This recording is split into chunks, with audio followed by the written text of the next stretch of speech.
ప్రభువైన యేసుక్రీస్తు నామమునకు మహిమ ఘనత ప్రభావములు చెల్లునుగాక.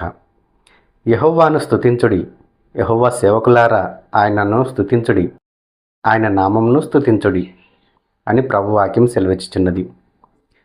దేవుని బిడ్డలమైనటువంటి మనము దేవుణ్ణి ఎల్లప్పుడూ స్తుతించాలి. అంతేకాదు సేవకులు కూడా ఆయనను స్తుతించాలి, ఆయన నామమును స్తుతించాలి. మనము ఎల్లప్పుడూ దేవుని స్తుతించాలి. కాబట్టి మనము జీవించినంత కాలము దేవుని నామమును దేవుణ్ణి స్తుతించడము మనము మరవకూడదు. నిత్యము ఆయనను స్తుతించాలి, నిత్యము ఆయన వాక్యమును ధ్యానించాలి, నిత్యము ప్రార్థన చేయాలి. మనము ఈ భూమి మీద జీవించినంత కాలము దేవుని సన్నిధిలో మనము గడపాలి. ఆయన మందిరానికి క్రమం తప్పకుండా వెళ్ళాలి. ఆయన మందిరంలో కూడా మనము ఆయనను స్తుతించాలి, గణపరచాలి, ఆరాధించాలి. హెబ్రీయులకు రాసిన పత్రిక 3వ అధ్యాయము 9వ వచనము. 40 సంవత్సరములు నా కార్యములను చూచి మీ పితరులు నన్ను పరీక్షించి శోధించిరి. కావున నేను ఆ తరము వారి వలన విసిగి వీరెల్లప్పుడూ తమ హృదయాలోచనలలో తప్పిపోవుచున్నారు, నా మార్గములను తెలుసుకొనలేదు. 40 సంవత్సరములు మీ పితరులు నేను చేసినటువంటి అద్భుత కార్యాలను చూశారు. అయినను సరే నన్ను పరీక్షించారు, పరిశోధించారు. ఆ తరము వారి వలన నేను విసిగిపోయాను. కాబట్టి వారి హృదయాలోచనలలో తప్పిపోయారు, నా మార్గములను తెలుసుకొనలేదు అని ప్రభువు తన వాక్కు ద్వారా సెలవిస్తున్నాడు. ఇశ్రాయేల్ ప్రజలు ఐగుప్తు దేశంలో బానిసత్వంలో మగ్గిపోతున్నప్పుడు దేవుడు వారి పట్ల కనికరం చూపించాడు. వారి మొర విన్నాడు. మోషేను పంపించి ఇశ్రాయేల్ ప్రజలను ఐగుప్తు బానిసత్వం నుండి విడుదలను అనుగ్రహించాడు. అయినను సరే ఐగుప్తు దేశంలో దేవుడు చేసినటువంటి అద్భుత కార్యాలను ఇశ్రాయేల్ ప్రజలు కన్నులారా చూశారు. అయినను సరే దేవుణ్ణి వారు నమ్మలేదు. ఎంతగానో విసికించారు, ఎంతగానో పరిశోధించారు. ఐగుప్తు దేశంలో నుండి బయటికి రప్పింపబడిన తర్వాత కూడా దేవుడు మరో అద్భుతం కార్యం చేశాడు.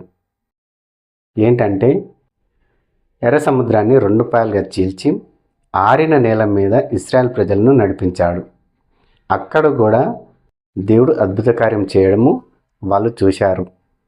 అంతేకాదు ఐగుప్తీయులను ఎర్ర సముద్రంలో ముంచివేయడం కూడా ఇశ్రాయేల్ ప్రజలు చూశారు. అయినను సరే దేవుని పట్ల విశ్వాసము, భయభక్తులు కలిగి వాళ్ళు జీవించలేదు. చాలామంది దేవుని పట్ల అసభ్యంగా ప్రవర్తించారు, దేవునికి విరుద్ధంగా ప్రవర్తించారు. ఇష్టానుసరమైనటువంటి జీవితం జీవిస్తూ ఇశ్రాయేల్ ప్రజలు అరణ్యంలో జీవించడం మొదలుపెట్టారు. దేవుడు చేసినటువంటి అద్భుత కార్యాలు, ఆశ్చర్యకార్యాలు వాళ్ళు చూసినప్పటికీ దేవుని ఎంతగానో పరిశోధించారు, పరీక్షించారు. ఆ తరము వారి వలన నేను విసిగిపోయాను అని దేవుడు మనకు సెలవిచ్చుచున్నాడు. ఎందుకంటే వారి హృదయాలోచనలు తప్పిపోయినవి. వారు నా మార్గములను గురించి తెలుసుకొనలేదు. నా ఆజ్ఞలు, నా కట్టడాలు, నా విధులు వాళ్ళు తెలుసుకొనలేదు. వాటి ప్రకారం వాళ్ళు జీవించలేదు అని ప్రభువు మనకు సెలవిచ్చుచున్నాడు. దేవుడు ఇశ్రాయేల్ ప్రజలను 40 సంవత్సరములు అరణ్యంలో పోషించినప్పటికీ, వారిని సంరక్షించినప్పటికీ దేవుని హృదయంను వాళ్ళు ఏమాత్రము తెలుసుకొనలేదు.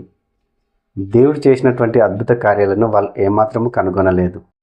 కాబట్టి దేవుని ఎంతగానో విసిగించారు, మోషను కూడా ఎంతగానో విసిగించారు. అద్భుత కార్యాలు, ఆశ్చర్యకార్యాలు చూసినప్పటికీ వాళ్ళు దేవుని పట్ల విశ్వాసం కలిగి, నమ్మకం కలిగి జీవించలేదు. దేవునికి అసహ్యంగా జీవించారు, దేవునికి విరుద్ధంగా జీవించారు. కాబట్టి దేవుని కోపము ఇశ్రాయేల్ ప్రజల్లో కొంతమంది పైన రగులు కొన్నప్పుడు అరణ్యంలో అనేకులు కూలిపోయారు, అనేకులు రాలిపోయారు. ఐగుప్తు దేశం నుండి ఇశ్రాయేల్ ప్రజలు ఎంతమంది అయితే బయలుదేరి వచ్చారో అరణ్యంలో చాలామంది రాలిపోవడం జరిగింది. వాగ్దాన భూమిలో కొంతమంది మాత్రమే అడుగుపెట్టడం జరిగింది. దేవుడు విధించినటువంటి కట్టడాలను కానీ, న్యాయ విధులను కానీ, ఆయన మార్గాలను కానీ అనుసరించి జీవించిన వాళ్ళు కాలేబు, యెహోషువలు మాత్రమే జీవించారు. మిగతా వాళ్ళు దేవుని శోధించడం వలన, దేవుని పరీక్షించడం వలన, దేవుని కోపం వారిపైన రగులుకోవడం వలన అరణ్యంలో వాళ్ళు రాలిపోవడం జరిగింది. కాబట్టి ప్రియ సహోదరి సహోదరుడా, ఈరోజు నువ్వు ఎలా జీవిస్తున్నావు? దేవునికి అసహ్యంగా జీవిస్తున్నావా? దేవునికి అసహ్యమైన పనులు చేస్తూ జీవిస్తున్నావా? నీ ఇష్టానుసారంగా జీవిస్తున్నావా?